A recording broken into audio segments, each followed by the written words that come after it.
Assalamualaikum dan selamat sejahtera saya ucapkan kepada semua. Nama saya Ahmad Akmal Iskandar bin Ahmad Hashim, pelajar jurusan asasi engineering di Pusat Asasi UiTM Dengkil pada tahun 2020. Jadi pada hari ini saya akan mengajar cara-cara menggunakan Google Spreadsheet berdasarkan sebuah senario. Jadi senario saya ialah Nur Aisyah binti Ammar ialah seorang kerani di syarikat pakaian cantik yang merupakan sebuah syarikat pakaian yang ternama di Malaysia. Sebagai seorang kerani, Aisyah telah diberi tugasan oleh ketuanya untuk membuat senarai gaji bulanan pekerja-pekerja di salah sebuah outlet syarikat tersebut. Aisyah telah memilih untuk menggunakan Google Spreadsheet sebagai medium untuk menghasilkan senarai tersebut. Berikut merupakan cara-cara untuk melakukan senarai gaji bulanan pekerja. Jadi berdasarkan senario ini, kita perlu menghasilkan sebuah jadual senarai gaji pekerja-pekerja di syarikat tersebut. Sekali kita akan mulakan dengan cara-cara untuk membuka Google Spreadsheet. Jadi kita pergi ke tab baharu dan kita type Google Spreadsheet. Enter. Dan terus tekan Google Spreadsheet yang ada. Dan kita pergi kepada personal dan tekan Google Spreadsheet. Jadi sebabkan kita ingin memulakan spreadsheet yang baru, so kita akan tekan tambah, iaitu blank. Kita akan tekan blank. Alright, keluarlah Google Spreadsheet ni. Dan untuk memudahkan kerja kita, pertama sekali kita boleh tukar tajuk dia dahulu. So bagi tajuk saya akan tulis CSC 098, iaitu nombor kod jurusan saya. Dan tajuk dia ialah Community Service. Alright, dan terus tekan enter. Alright, so kita akan mulakan dengan jadual kita. Saya akan mulakan dengan data kita yang pertama. Tajuk data kita yang pertama iaitu nombor ID pekerja. Jadi kat sini kita pilih kita tekan dua kolom ni dan kita akan tekan merge cell supaya kita dapat mengisi dua kekosongan ni. So tab nombor ID pekerja. Okey, kemudian kita pergi sebelahnya pula, kita akan buat benda sama, merge cell. Kita akan merge cell. Kemudian data kita yang kedua ialah nama pekerja. Jadi kita akan type nama pekerja. Okay, dia akan lebih sikit. Ni kolom C, dia akan lebih sikit kepada kolom ni, tapi tidak mengapa. Kita boleh teruskan kepada tepi dan kita merge lagi sel ni. Dan untuk sel D pula kita akan letakkan jawatan. Okay, kita type saja jawatan. Dan kemudian kita pergi ke kolom E, kita merge juga sel kolom E. Dan kita type gaji per hari, RM. So kita type saja gaji per hari dalam kurungan ringgit Malaysia. Tak apa, jangan risau, kita terus ke kolom F. Kita merge juga kolom F. Dan kolom F pula kita dapat lihat ialah jumlah hari bekerja. So kita type jumlah hari bekerja. Kemudian kita pergi ke kolom G. Dan kolom G pula alarm bulanan, ringgit dalam kurungan RM. So kita merge cell lagi. Kita tulis alarm bulanan dalam kurungan ringgit Malaysia. Dan kita pergi ke kolom H pula, iaitu jumlah gaji kasar dalam kurungan ringgit Malaysia. Jadi kita merge lagi sel ni dan type jumlah gaji kasar RM. Jumlah gaji kasar ringgit Malaysia. Okay, so untuk berikan dia lebih cantik, seperti kita nampak dia punya perkataan tidak habis. Jadi senang saja, kita select semua sekali. Kemudian kita akan pilih dia supaya dia jadi di center. Dan alignment dia berada di tengah-tengah. Walaupun dia sudah berada di center dan alignment dia berada di tengah, tapi tulisan dia masih kelang kabut macam ni. Jadi kita akan tekan ni, text wrapping, dan tekan dia wrap. Dia akan ke bawah dan nampak kita boleh baca setiap perkataan yang keluar. Namun nak bagi setiap sel ni lebih cantik, contohnya seperti allow ni, atas, perkataan atas ni kan hilang. Di sini kita tarik ke bawah, so dia akan dia akan besarkan saiz jadual tersebut. So kemudian kita akan tengok apa lagi yang kita perlukan. Okey, bagi tajuk besar ni iaitu senarai gaji pekerja syarikat ni, yang ni saya akan buat selepas saya isi tajuk-tajuk yang ni, kerana perkara ni kita tak tahu berapa jarak dia daripada sini ke sini. Jadi kita isi dulu tajuk-tajuk yang ni, kemudian baru kita letakkan tajuk besar ni supaya kita dapat jangkakan jarak dia berapa. So kita dah habis isi yang biru ni, jadi kita akan pergi ke penolakan EPF 11% RM ni. So kita akan buat yang baru. Okay, sebab saya merge setiap sel ni supaya saya boleh tekan untuk I ni saya tak merge, sebab kalau kita lihat kat sini penolakan dia ada satu jadual, EPF ni pun ada satu jadual dia. So kat sini lah saya boleh type penolakan, dan di bawah dia saya akan tulis EPF dalam kurungan 11% dalam kurungan lagi ringgit Malaysia. Okey, saya akan explain apa itu EPF 11%, apa itu semua. Kemudian saya akan isi dulu tajuk dia. So kat sini lihat yang warna hijau ni pertambahan. So ada tiga kolom, maksudnya ada 3 jadual kecil kat sini. So saya akan merge 3 sel, merge 3 sel, dan tajuk dia ialah pertambahan. Saya nak kemaskan, jadi saya tekan ni center supaya perkataan dia kat center. So bawah pertambahan yang pertama, kerja lebih masa per jam. Kerja lebih masa per jam. Okey, betul, kerja lebih masa per jam dalam kurungan ringgit Malaysia. Jadi seperti mana tadi, nak bagi dia cantik, kita tekan text wrapping, tekan wrap. So tulisan yang bawah dia tak nampak, tak apa, kita akan biarkan dahulu. Kemudian kita akan pergi ke jumlah kerja lebih masa dalam kurungan jam. Jumlah kerja lebih masa dalam kurungan jam. Alright, jadi kita akan buat macam biasa, text wrapping, kita wrap. Yang ketiga iaitu jumlah gaji kerja lebih masa. Jumlah gaji kerja lebih masa dalam kurungan RM. Macam biasa, kita wrap tulisan kita. Dan yang terakhir sekali, dia perlukan jumlah gaji bersih. Dari sini saya akan merge 2 sel ni, dan kita akan type jumlah gaji bersih dalam kurungan ringgit Malaysia. Macam biasa, kita akan wrap teks kita supaya nampak kemas. Jadi saya akan select ni semua, 3 ni, dan saya akan kemaskan dia. So first kali saya akan centerkan, dan dia punya alignment pun saya akan ketengahkan, dan siap. Alright, lepas kita dah siapkan yang ni, jadi saya akan buat tajuk besar di atas ni. So tajuk besar yang atas ni dia memerlukan 2 sel. So saya akan mergekan daripada hujung ke hujung 2 sel, maksud saya 2 row. Jadi kat sini kita tekan merge ni.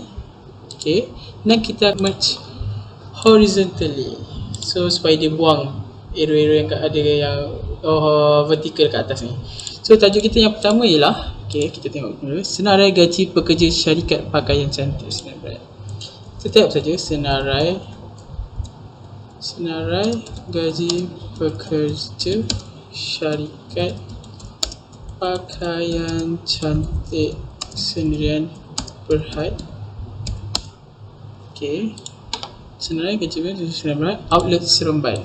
Okay, ni saya bagi contoh, iaitu contoh outlet di Seremban. Jadi kita centerkan ni, tekan center, kemudian bawah dia kita akan type bulan September 2020. Ni pun sebagai satu contoh bulan September 2020. Saya akan centerkan bulan September ni. Alright, siap. So di sini, okay, seperti yang kita nampak, bulan September 2020 ni dia punya jadual dia agak kecil, so kita boleh kembangkan. Kita akan tekan ke bawah sikit. Alright, so kita dah isi semua tajuk untuk jadual kita. Jadi apa yang kita perlukan ialah jadual. Jadi macam mana nak buat jadual? Alright, kita tengok sini. Setiap data ni kita perlukan 10 data sebab kita melibatkan 10 orang pekerja. Jadi kat sini, okay, kita akan mulakan daripada 6 dan kita akan tarik hingga 10 pekerja.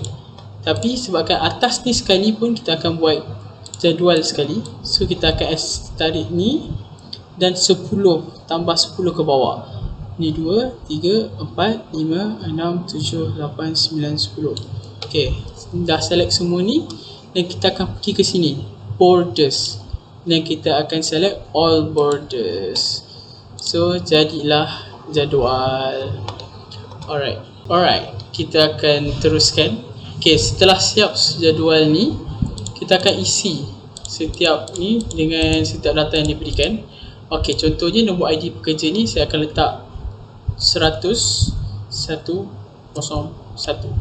Maksudnya dia punya 100 dan ID pekerja dia 1. Okay, di bawah dia saya akan letak 100-102, 100-103, 100-104. Ini hanyalah contoh ID saja. Kita boleh pilih apa-apa nombor saja, ikut nama pekerja syarikat tersebut lah. Okay, di sini saya akan berikan contoh, iaitu contoh Ali bin Abdullah. Okay, so kita tengok sini dia akan potong ni. Sebab apa? Mesti dia punya saiz agak kecil. So nak besarkan saiz dia, kita pergi ke atas ni, atas dia punya jadual, kita akan kembangkan dia, kita akan besarkan dia seperti ini. Alright. Okay, so kita dah isi nombor ID pekerja, kita isi nama pekerja, kemudian jawatan. Okay, di sini saya akan ajar satu cara. Perkara ini hanyalah sampingan, tapi untuk memudahkan kerja, kita boleh guna cara ini, iaitu cara data validation. So senang saja, kita tekan data dan kita tekan data validation. So di sini sebabkan tajuk dia jawatan, so cara pertama, step pertama dia ialah tekan add sheet. Kita akan sheet baru, kemudian kita type, kita buat jadual baru sini, tak kisah jadual ke tak, jawatan. Dan kemudian pertama sekali, maybe jawatan di syarikat tersebut ialah manager, kemudian supervisor, dan jurujual, juruang, tukang bersih, tukang susun. Okay, nak bagi kemas lagi, kita buat elok-elok, kita besarkan dia punya saiz, kita borderkan semua, all borders, kita bagi di tengah center. Kemudian jawatan ni sebabkan dia tajuk, kita boldkan biar nampak kemas. Okay, so kita ada manager, supervisor, jurujual, juruang, tukang bersih dan tukang susun. Okay, saya akan tunjukkan function data validation ni. So di sini saya akan select sini sampai bawah. So bila kita tekan data validation, dia dapat kita tahu sampai mana ke mana. So di 6 sampailah ke di 15. Okay, so kita pilih yang kedua, kriteria dia list from range. So list from range ni kita nak masukkan setiap isi tu dengan list dari mana. So kita tekan select data range. Okay, dia akan keluar macam ni. So kita pergi kat sheet 2 di mana kita dah buat jawatan-jawatan kita, list jawatan kita. So kita select daripada manager ni, bawa ke tukang susun, iaitu daripada B5 hingga ke B10. Okay, betul ni. So kita tekan OK sahaja dan save. Okay, so kita tengok hasilnya. Alright, nampak semua arrow ni. Okay, arrow ni menandakan kita boleh tekan dan kita boleh pilih dia jawatan apa. So Nak jadikan contoh, Ali bin Abdullah ialah manager di outlet Seremban bagi syarikat pakaian cantik. So kita boleh pilih manager, sama ada dia manager, supervisor, jurujual dan sebagainya. So kat sini saya akan pilih sebagai manager. Alright, seterusnya kita akan isi gaji per hari. Maksudnya dalam masa sehari tu berapa gaji dia. Contoh, gaji setiap hari bagi manager di syarikat tersebut ialah RM80.50. Alright, tapi bila kita tekan enter, dia akan keluar 80.5 saja. Sepatutnya 80.50 sebab 50 sen. Tapi tidak apa, senang saja nak tambah kosong belakang ni, kita tekan di sini, increase decimal places. Tekan, kemudian keluarlah RM8.50. Alright, so jumlah hari bekerja dalam waktu bulan September, jumlah hari bekerja, contoh Ali bin Abdullah bekerja selama 26 hari. So kita type saja 26. And elang bulanan kita, okay, contoh satu bulan Ali mendapat sebanyak RM200 elang bulanan. Okay, bila kita tekan enter, biasanya ringgit kan ada sen, so ni hanya keluar 200 saja. So kita buat balik macam tadi, kita tekan increase decimal places, RM200, so 00 sen. Okay, jumlah gaji kasar. Okay, di sini jumlah gaji kasar ialah gaji per hari didarabkan dengan jumlah hari bekerja, kemudian ditambahkan dengan elang bulanan. Tapi kita tak perlu menggunakan cara manual, maksud saya cara menggunakan kalkulator. Kita hanya boleh gunakan dengan formula saja. Untuk membuat formula, kita tekan equal.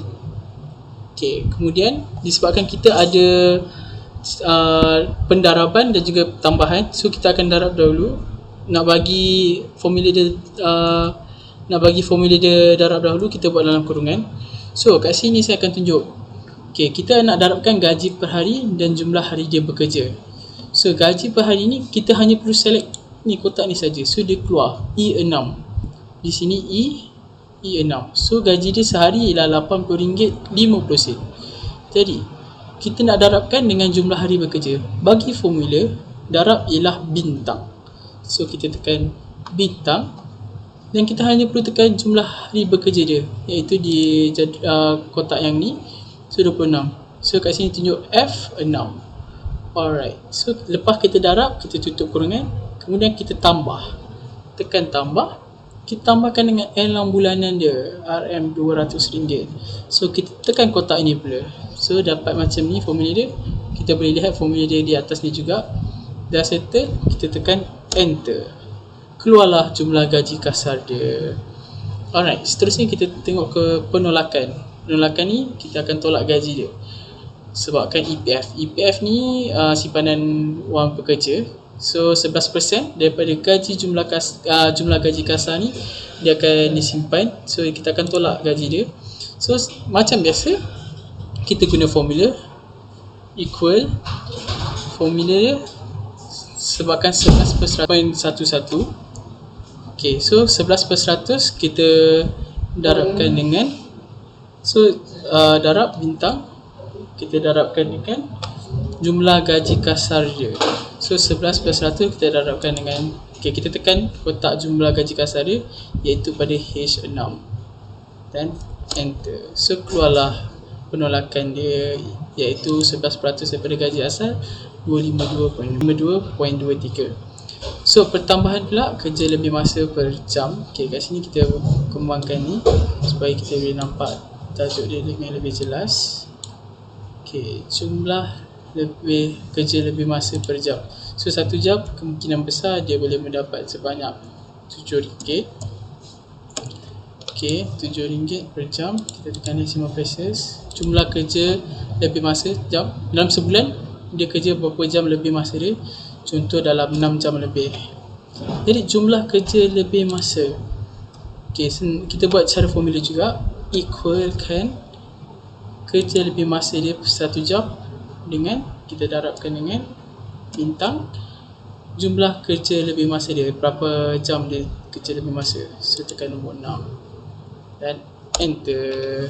Jadi maksudnya jumlah gaji dia ialah lebih masa dia RM42. Jadi jumlah gaji bersih dia ialah jumlah gaji kasar ditolakkan dengan EPF dan ditambah dengan jumlah gaji kerja lebih masa. Formula dia ialah equal. Okay, kita akan select jumlah gaji kasar ni. Kita buat dalam kurungan sebab kita nak tolak, kemudian kita tambah. So kita type jumlah gaji kasar H6. Kita tolakkan dengan penolakan ni, EPF. Kita tekan kotak ni iaitu I6, tutup kurungan, kemudian kita tambahkan dengan jumlah gaji kerja lebih masa iaitu RM40. Kita tekan je kotak ni, so keluar L6 dan enter. So inilah jumlah gajinya. Alright, bagi data-data yang seterusnya, okay, kita hanya perlu isi nama pekerja seterusnya. Contohnya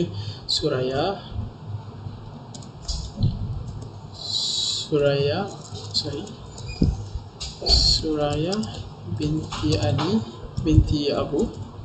Okay, jawatan ni kita hanya tinggal pilih jawatan ni. Contoh supervisor, gaji per hari dia RM70. Saya RM70. Kita tekan RM70 ni, kita tekan add decimal places. Jumlah hari bekerja dia pun 26. Dalam bulanan dia kita letak 100 tengah. So kita tambah decimal places dia. Jumlah gaji kasar, okay, kita biarkan dahulu sebab ni dah melibatkan formula. Jumlah gaji kasar ni dah melibatkan formula. So kita biarkan dahulu. EPF minum kita biarkan dahulu. Kerja lebih masa dia kita maintain sama, 7 ringgit, maafkan saya. Okay, kita tambah decimal places dia. Jumlah kerja lebih masa dia kita letak 5. Contohnya kita letak 5. Okay, so ni kita biarkan dulu. Ni pun kita biarkan dulu. Okay, kita isi. Disebabkan ni dua jadual ni dan dua jadual ni kita telah meletakkan formula, jadi senang saja. Okay, selebihnya kita akan just pergi di kotak biru ni, kita tekan dahulu. Okay, contoh atas ni kan dah letak formula, kita boleh tengok formula dekat atas ni. Okay, kita tekan tambah kat sini dan kita bawa, tolak ke bawah. Senang seperti itu saja, kita dah boleh dapat. Okay, ni semua kiraannya sama seperti mana kiraan yang pertama ni. Maksudnya dia darab dan ditambah. So di sini dia darab 2 ni, kemudian ditambahkan dengan ni. So dapatlah 1970. Di sini pun dia darabkan, tambahkan dengan ni, dapatlah sekian ni. Okay, bagi ni pula kita buat benda sama.